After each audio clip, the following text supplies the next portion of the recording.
Hello, Booktube. I'm Scott. I'm now. We're gunpowder.fiction.and.plot.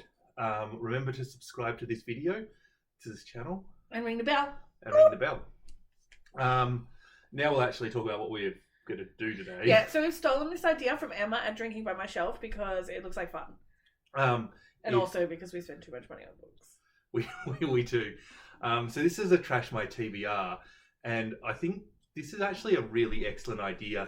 Emma is like obsessed with getting the most out of her reads. Like she's like acknowledged that she's only going to read so many books in her life, and she wants to read as many good ones as possible. And she's into the DNF, much the same sort of ethos as our Sean the Maniac. Yeah, I think Sean and Emma should like have some sort of brainstorming session where they like set out the rules of getting. I thought you were going to say like get married and have babies. I was going to be like, oh, something I need to tell you. They're both queer booktubers. Oh, all right.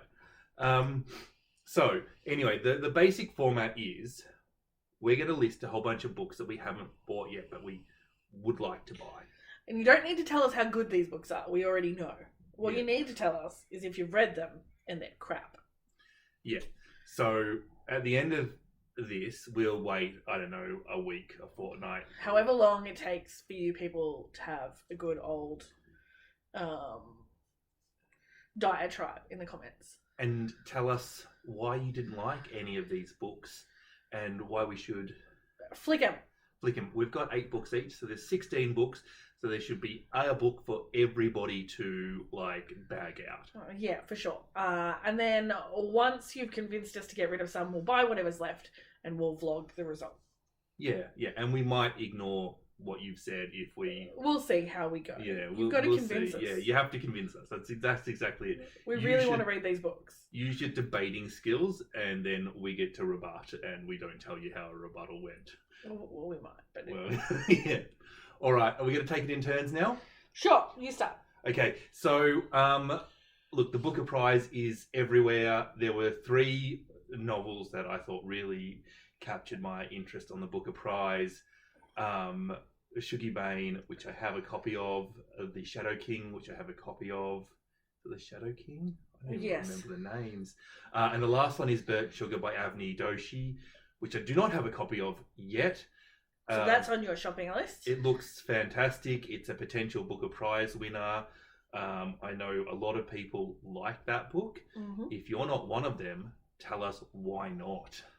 My first one is The Book of the Little Axe, AXE, and while my husband was taking notes, he has mistranscribed me here and written The Book of the Little Acts, ACTS, which is amusing me. Quite often with how my phone works, I because it uses like the swipe technology, so I often like miswrite words, and if they are similar, I don't see them, but that is actually me mishearing you. Yeah, so The Book of the Little Axe by Lauren Francis Sharma. Catering to food. Yeah. The next one on my list that I'd like you to trash is The Glass Hotel by Emily St. John Mandel. Mandel.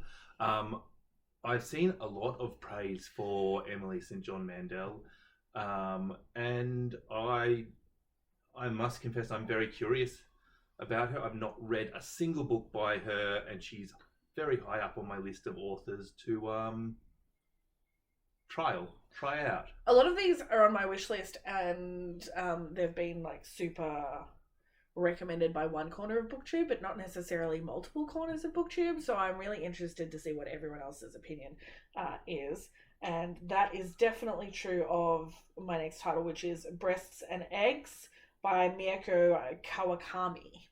It's interesting how you can sort of see how there are little clicks and not that I think like Booktube is epochs clicky, but it kind of like it's clicky in a nice way. What's your next book? Yeah. Anyway, my next book is Diane Setterfield, 13 Tales. I've seen this everywhere. And I read Once Upon a River by Diane Setterfield. I read it and I was I was having some problems with my sleeping, and I got a little bit sick, and I really struggled with it. And the longer it's been since I've read that book, the better I think it has become.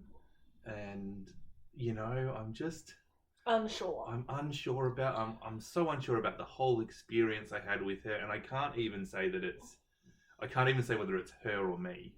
I'm going to say I'm not unsure about any of these titles. All of these titles that I have given you are really high on my to purchase list, so you're going to have to convince me pretty hard. The next one is Dream of Ding Village by Jan Lianka, which has rave reviews everywhere. So, did you read it? Was it crap? Speaking of rave reviews, I think this is probably the one that's been most over Booktube for mine. Maggie O'Farrell's Hamnet. About Shakespeare's son. I would be very interested in that one. On Earth, We're Briefly Gorgeous by Ocean Vuong. I've actually seen mixed reviews for this, so I'd be interested in what you guys think, particularly you people who I love. Yes. My next one is by Audre Lorde. It's called Zany, or A New Spelling of My Name. It's a black LGBT queer book, and it's a classic. So hopefully somebody has read it. Oh, The Tiger Flu, about women who can regenerate their limbs by Larissa Lai. The next one is Amy Levy, The Romance of a Shop. Of a shop. Amy Levy was a Victorian Jewish bisexual writer who committed suicide in her late 20s, and just sounds... I don't know why committing suicide when you're young makes me more interested in your writing, but that is definitely something... Yeah, but it does. It really, I think that good writers are probably more likely to commit suicide. Yeah, I don't know. Scott's depressing. My next one is The Price of Salt by Patricia Highsmith. Some good old lesbians.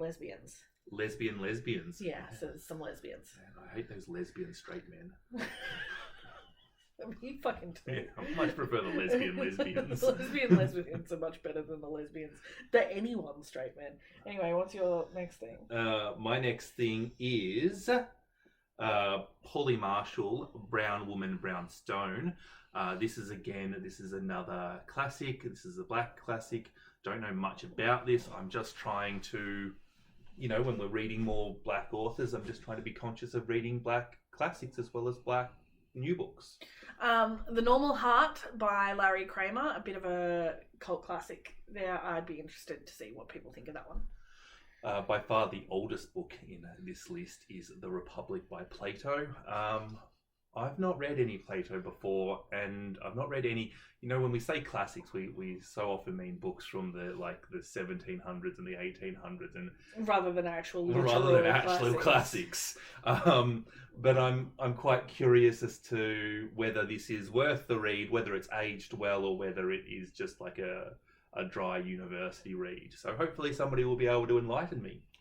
And my last one is More Than This by Patrick Ness. Everyone who has recommended this book to me has said that I should go in blind, which is terrifying. So just tell me if you think it was rubbish. Yeah, that does sound It does. It really does. But also equally intriguing. So there's essentially 16 books here that we are at the moment going to buy. In my shopping cart. Save us some dollars, Booktube. Save us some dollars. Because I won't spend it on other books anyway. But anyway, that's not the point. The point is to try and make all the ones good ones. So, yeah. Go. Okay, bye.